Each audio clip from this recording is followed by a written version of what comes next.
Interesting. Fascinating. Cynthia, Yeah. what's up? Yeah. I'm the co-founder and COO of CSRHUB, and in the business of helping hasten the transformation to a sustainable economy.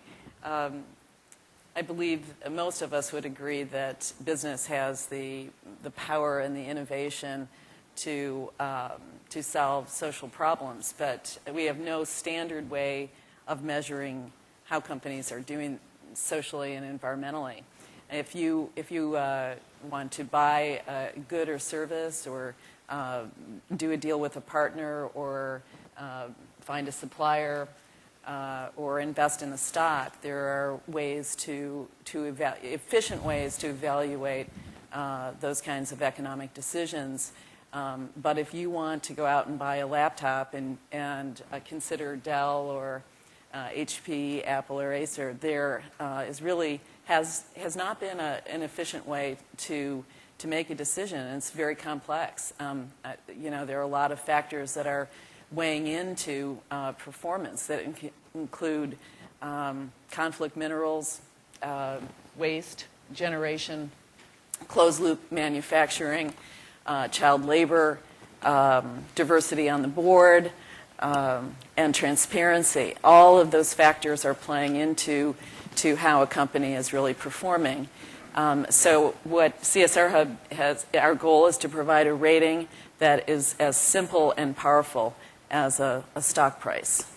And by the way, in that decision matrix on the laptop, Apple would be the low performer. But we've invested several years in bringing together nearly 2 million data elements and from over 100 sources. And so we're now providing sustainability ratings on about 5,000 publicly traded companies in 65 countries around the world.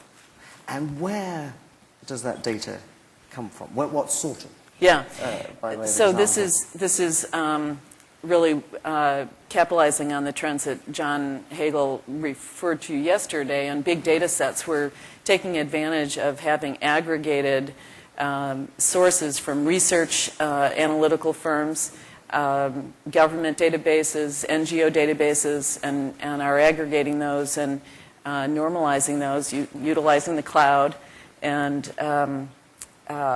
providing a simple way to compare, to go on the site, search on a company, and compare performance. And your conclusions, your deliberations are available where? Where can we?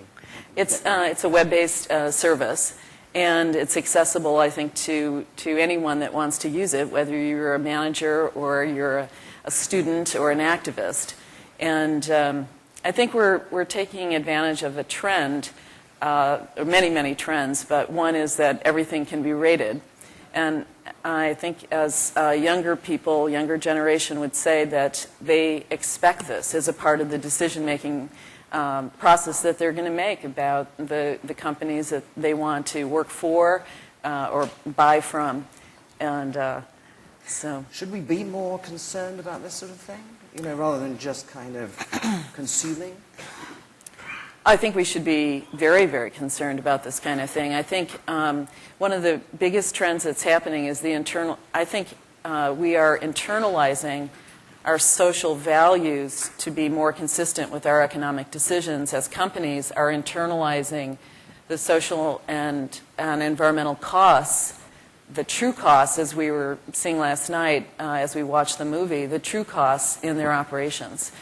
And I think people need and want a very a good way to figure out how companies are performing. And so we're announcing the availability of a widget, which we'll be hosting on the Huffington Post shortly, and really providing a simple way for people to look at corporate performance. So do you have a sort of sin index?